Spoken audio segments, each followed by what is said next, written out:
Salam dan salam sejahtera di dalam kasih Kristus. Pada kali ini saya ingin membahas mengenai Yesus itu menggenapi apa di dalam hukum Taurat. Sebelum berlanjut videonya, saya ingin minta tolong subscribe dulu channel saya ini.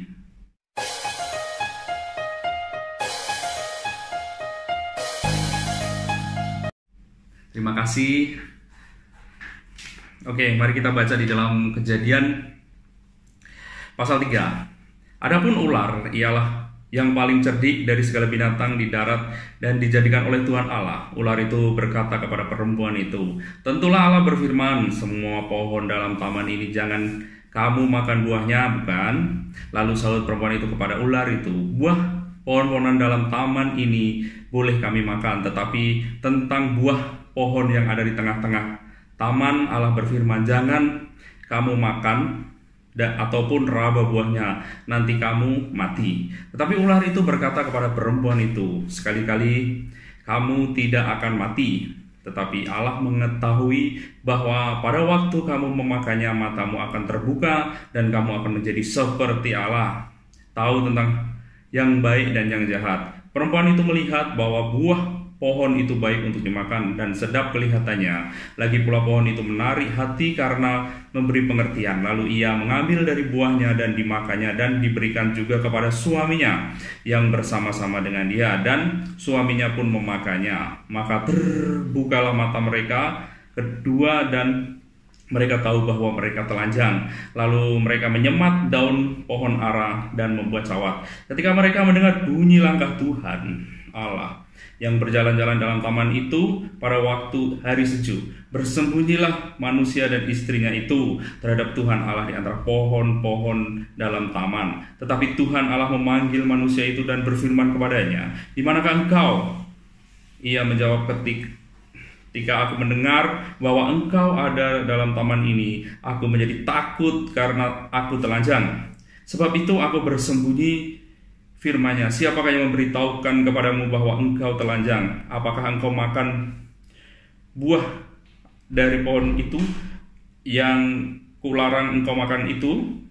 Manusia itu menjawab, "Perempuan yang kau tempatkan di sisiku, dialah yang memberi dari buah itu kepadaku, maka ku makan." Kemudian firman Tuhan Allah kepada perempuan itu, "Apakah yang telah kau perbuat ini?" Jawab perempuan itu, "Ular itu memperdayakan aku, maka aku makan." Lalu berfirmanlah Tuhan Allah kepada ular itu, "Karena engkau berbuat demikian, terkutuklah engkau di antara segala ternak dan di antara segala binatang hutan, dan dengan perutmu lah engkau akan menjalar, dan debu tanah akan kau makan seumur hidupmu. Aku akan mengadakan permusuhan antara engkau dan perempuan ini, antara keturunanmu dan keturunannya. Keturunannya akan meremukkan kepalamu dan engkau akan meremukkan tumitnya." Firman kepada perempuan itu, "Susah payahmu mengandung akan kuberi sangat banyak. Dengan kesakitan engkau akan melahirkan anakmu. Namun engkau akan birahi kepada suamimu dan ia akan berkuasa atasmu." Lalu firman-Nya kepada manusia itu, "Karena engkau mendengarkan perkataan istrimu dan memakan buah dari pohon yang telah kuperintahkan kepadamu, jangan makan daripadanya, maka terkutuklah tanah yang karena engkau, dan bersusah payah engkau akan mencari rezekimu dari tanah seumur hidupmu. Semak duri dan rumput duri yang akan dihasilkannya bagimu, dan tumbuh-tumbuhan dari padang akan menjadi makananmu. Dengan berpeluh engkau akan mencari makananmu sampai engkau kembali lagi menjadi tanah, karena dari situ engkau diambil. Sebab engkau debu dan engkau akan kembali ke debu." Manusia itu memberi nama Hawa kepada istrinya, sebab dialah yang menjadi ibu semua hidup. Dan Tuhan Allah membuat pakaian dari kulit binatang untuk manusia dan untuk istrinya itu, lalu mau mengenakan kepada mereka. Oke, bacaan kita sampai di sini. Apa yang kita mau bahas di sini dalam kisah kejatuhan manusia ini? Yang pertama, di sini ada sosok setan yang digambarkan ular. Tapi apakah betul semua ular itu setan? Kan tidak, ini hanya gambaran saja. Kenapa kok digambarkan ular itu kan? Karena di dalam Yohanes pasal 8 ayat 44, iblislah yang menjadi bapamu dan kamu ingin melakukan keinginan-keinginan bapamu. Ia adalah pembunuh manusia sejak semula dan tidak hidup dalam kebenaran, sebab di dalam dia tidak ada kebenaran. Apabila ia berkata dusta, ia berkata atas kehendaknya sendiri, sebab ia adalah pendusta dan bapak segala dusta. Jadi yang di sini ada dua kategori karakter menurut Yesus, yaitu iblis itu pendusta dan pembunuh. Kenapa di dalam kejadian ini digambarkan ular? Karena apa? Di dalam mulut ular ada racun yang berbisa dan membunuh, dan ada lidah yang bercabang. Jadi kategori dari ayat Yohanes 8 ayat 44 itu, pembunuh dan pendusta itu memang cocok untuk digambarkan sebagai ular iblis itu. Karena dia membunuh dengan racunnya, dan pendusta karena ya gambaran orang lidahnya bercabang kan, pendusta gitu kan. Oke, jadi ular, kenapa kejadian ini digambarkan ular, kita tahu kan? Karena apa? Ular adalah lidahnya bercabang dan mulutnya ada bisa yang mematikan. Oke, sekarang pembahasan lagi mengenai ular juga dalam mempengaruhi Hawa. Dia memakai juga ayat kata-kata Tuhan juga lah, firman Tuhan juga kan. Oke, lalu ini kata ular. Tentulah Allah berfirman, semua pohon dalam taman ini jangan kamu makan buahnya, bukan? Nah, pakai ayat firman kan, ini semua banyak lah dari kalangan orang-orang yang memang untuk menghantam kekristenan juga pakai ayat ini. Tapi pada waktu itu jawab perempuan itu, buah pohon-pohonan di dalam taman ini boleh kami makan, tapi tentang pohon yang ada di tengah-tengah taman Allah berfirman, jangan kamu makan ataupun raba buahnya, nanti kamu akan mati. Tuhan tak pernah mengatakan raba buahnya itu loh. Dalam Kejadian 2 ayat 16. Lalu Tuhan Allah memberi perintah kepada manusia, semua pohon dalam taman ini boleh kau makan buahnya dengan bebas, tetapi pohon pengetahuan tentang baik dan jahat janganlah kau makan buahnya, sebab pada hari engkau memakannya pastilah engkau mati. Hawa di sini sudah menambahi firman Tuhan dengan kalimatnya sendiri, yaitu dalam pasal 3 itu, jangan kau makan ataupun raba buah itu. Jadi inilah bahaya kalau kita lah kan menafsirkan kitab kita, bahkan menambah-nambahi kita. Ini lobang setan atau lobang orang lain untuk masuk, untuk mengelirukan kita, untuk menyesatkan kita. Ini bahayanya di sini, kan? Bahayanya di sini. Itu sebabnya dosa masuk, dia sudah Hawa sudah membagi celah kepada setan. Kemudian ayat terusnya, jangan kamu makan, nanti kamu akan mati. Sebenarnya mati di sini itulah kan. Ya ini ada kisah juga kenapa Adam, mungkin video sebelumnya saya sudah menjelaskan kenapa Adam tidak tahu pada waktu itu kalau dia telanjang. Karena pada waktu itu roh manusia kan seperti juga Tuhan itu terang itulah kan. Terang itu menyerap tubuh.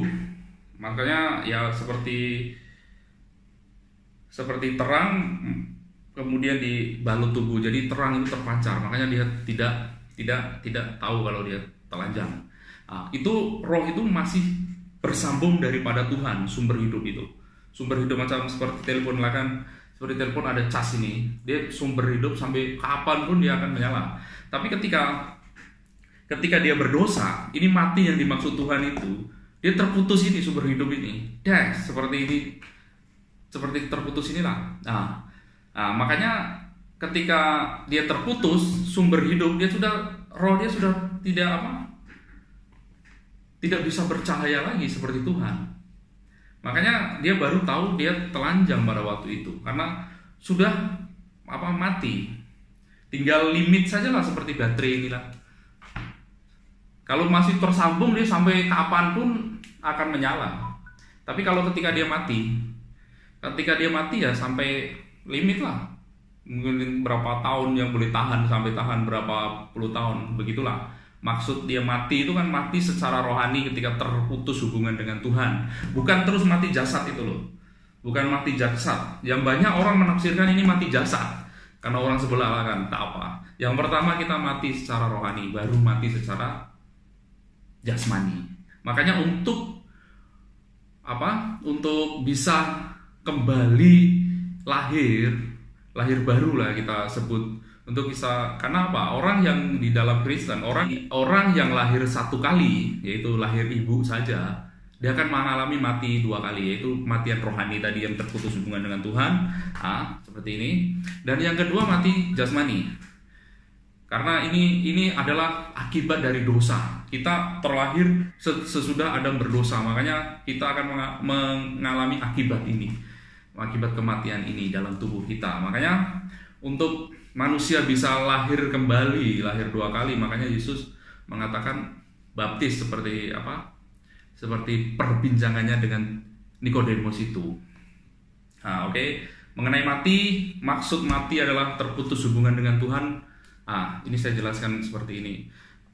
Bukan mati jasmani terus. Dua kematian akan dialami manusia kalau dia tidak lahir baru, yaitu melalui baptisan itu. Orang yang lahir satu kali akan mengalami kematian dua kali. Orang yang lahir dua kali, yaitu lahir ini dengan lahir baru yaitu baptisan, akan mengalami kematian satu kali saja, yaitu kematian jasmani ini. Oke. Mengenai kematian sudah jelas. Kemudian di sini diceritakan Tuhan itu seperti tidak tahu kalau Adam bersembunyi. Kan seperti berjalan-jalan mencari-cari. Ini sebenarnya adalah kisah Tuhan tahu di mana Adam. Tapi ketika dia berdosa itu sebenarnya dia ingin menyindir manusia untuk mempertanggungjawabkan perbuatannya. Itu loh. Karena ditanya, bukan Tuhan tak tahu. Ini sebenarnya bukan Tuhan tak tahu, tapi ingin manusia itu tanggung jawab. Itu sebabnya buah yang dimakan buah apa? Buah pengetahuan baik. Hasil dari perbuatan kamu akan diminta pertanggungjawaban Tuhan. Tapi manusia di sini ketika ditanya dia bukan malah merasa diri bersalah lah, tapi Adam melemparkan kesalahannya kepada Hawa. Inilah manusia biasalah kan, kalau untuk mengaku itu memang susah. Manusia itu kalau mengaku dosa itu memang susah, mengaku bersalah itu. Pokoknya cari alasan gitu loh. Ya gara-gara kamu lah, gara-gara inilah. Itu sudah memang kodrat dari dulu, memang tak mau mengaku dalam kisah Adam ini. Kita boleh belajar dari sini juga kan. Kalau saya bersalah pun, saya pun kadang-kadang pun ini mau cari orang lain yang salah lah, supaya saya jangan bersalah. Oke? Tapi dari konteks ini Tuhan sebenarnya yang mau bukan secara itu tak tahu, tapi seperti anak ketika ketika orang tua main-main dengan anak dia gimana? Dia sudah tahu misalkan bersembunyi di lemari, tapi pun tanya di mana engkau itu kan. Sama seperti itu Tuhan itu. Bukan dia tak tahu, tapi dia semua sudah tahu, tapi kan dia minta bagaimana manusia mempertanggungjawabkan dengan dirinya sendiri, bukan menyalahkan orang lain itu loh.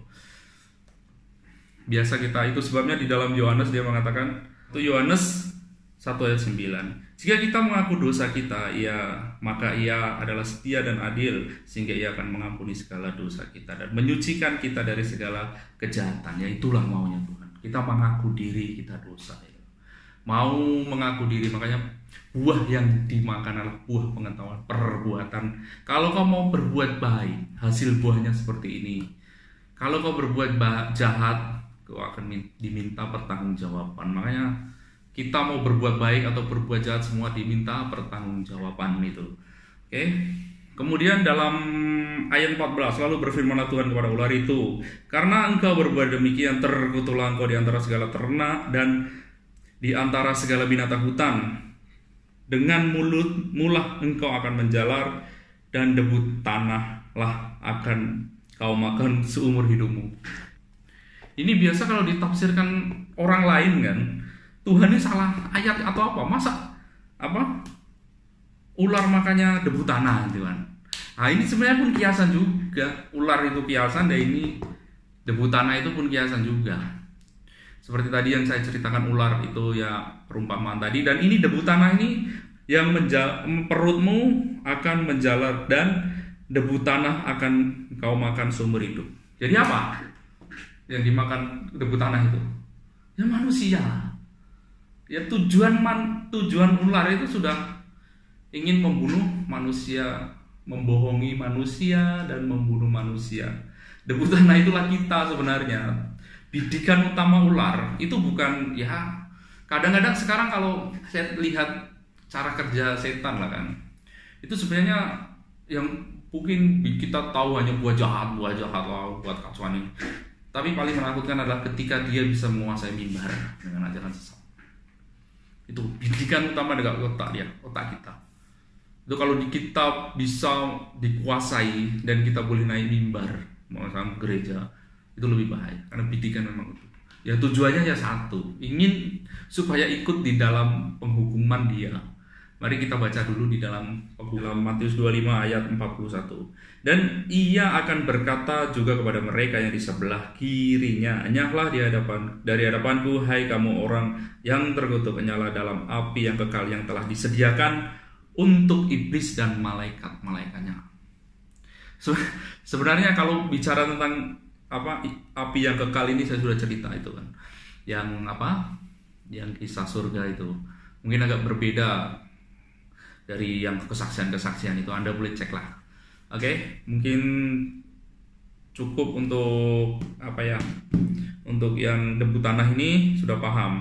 Kemudian ayat 15. Aku akan mengadakan permusuhan antara engkau dan perempuan ini dan keturunanmu dan keturunannya akan meremukkan kepalamu dan engkau akan meremukkan tumitnya.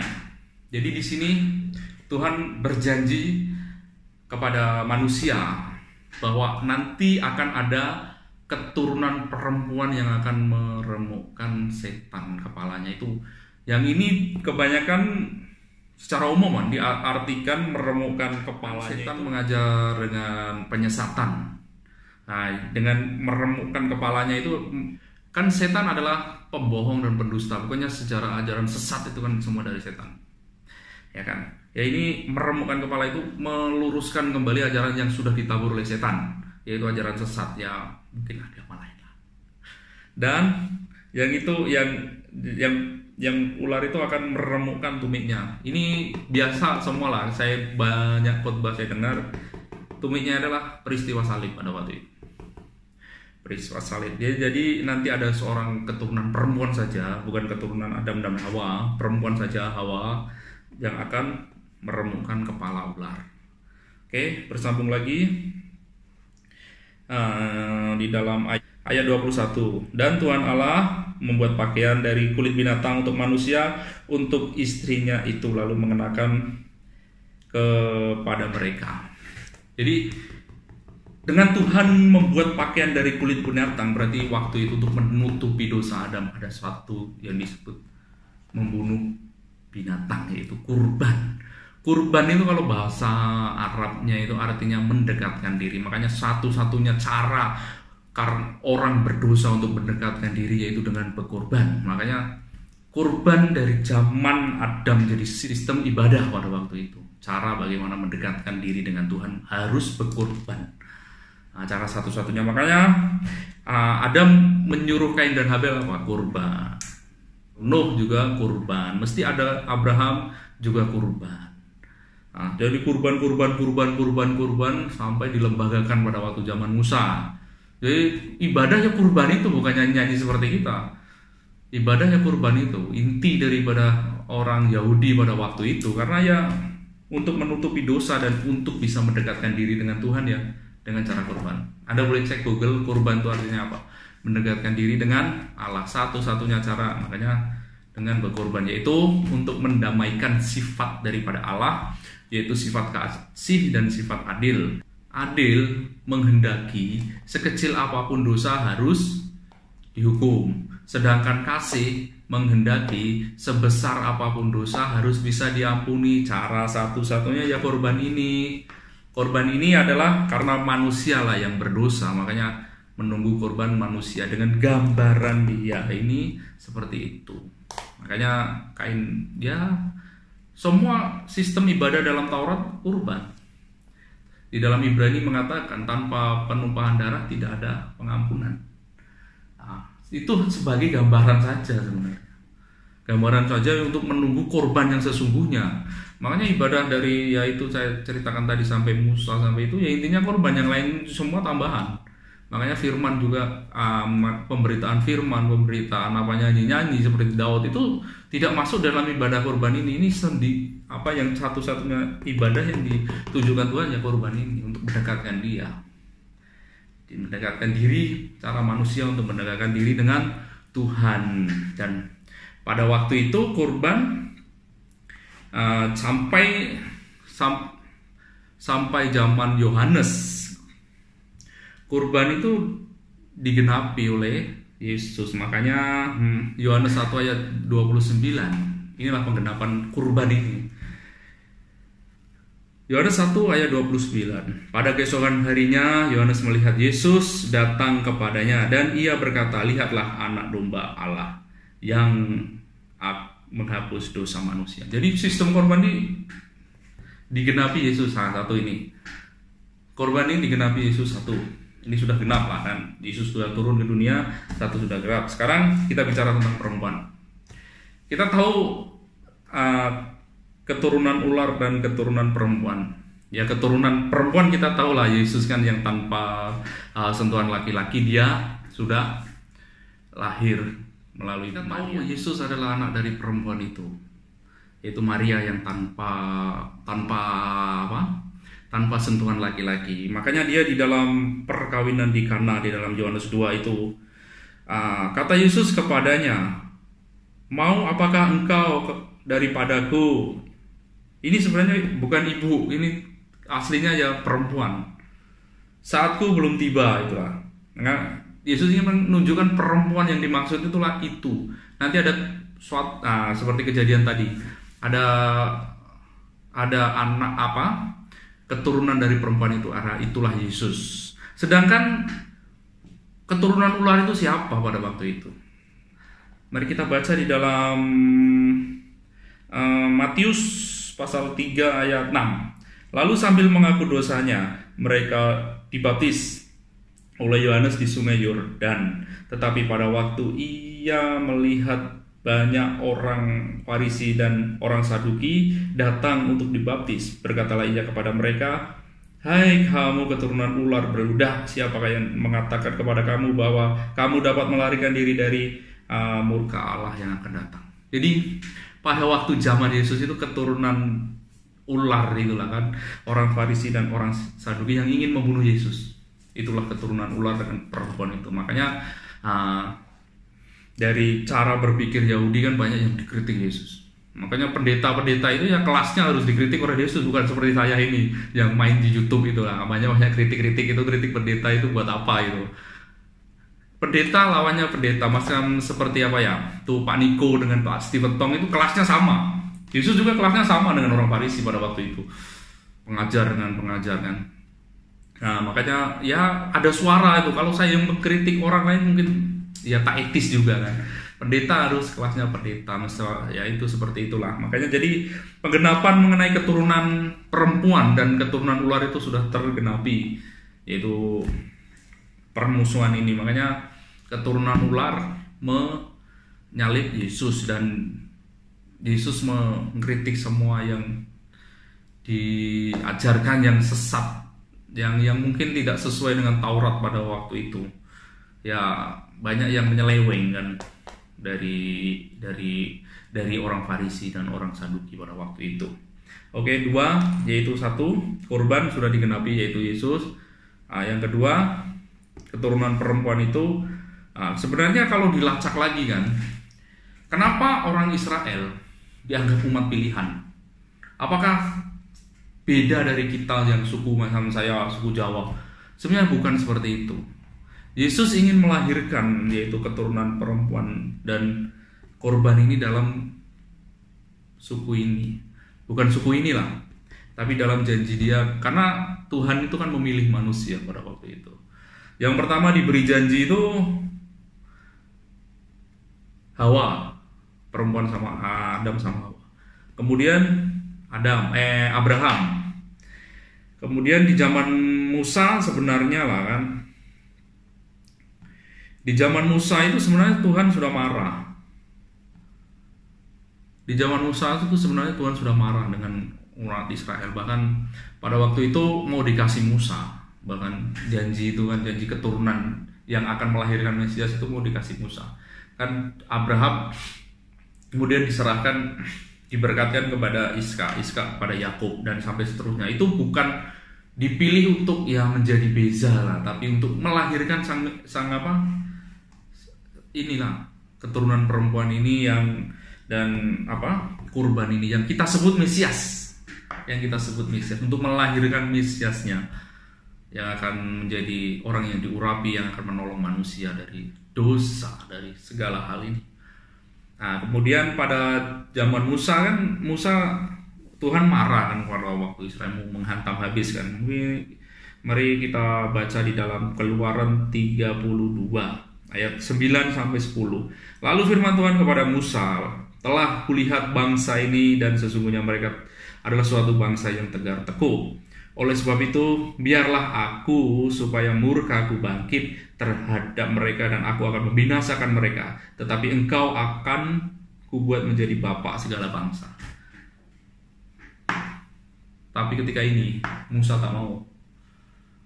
Ya Musa itu ya sebenarnya ini bukan mencoba lama atau bukan dikira dalam kisah ini ya bukan dikira Musa mengingatkan Tuhan itu seolah-olah Tuhan Tuhan itu ya pelupa kalau kita baca sepenuhnya. Tapi bukan untuk Tuhan, ini sebenarnya untuk Musa sendiri. Musa sebagai pemimpin itu ada sifat egois tak? Ada sifat ya macam-macam dalam kisah ini ada. Tapi saya hanya ingin mengatakan bahwa Musa pada waktu itu untuk tidak menerima tawaran Tuhan ini, tapi seolah-olah betul-betul merendahkan diri dia. Itu sebabnya orang Yahudi paling hormat sekali dengan Musa. Karena inilah, kalau tidak mungkin mereka semua sudah tidak ada.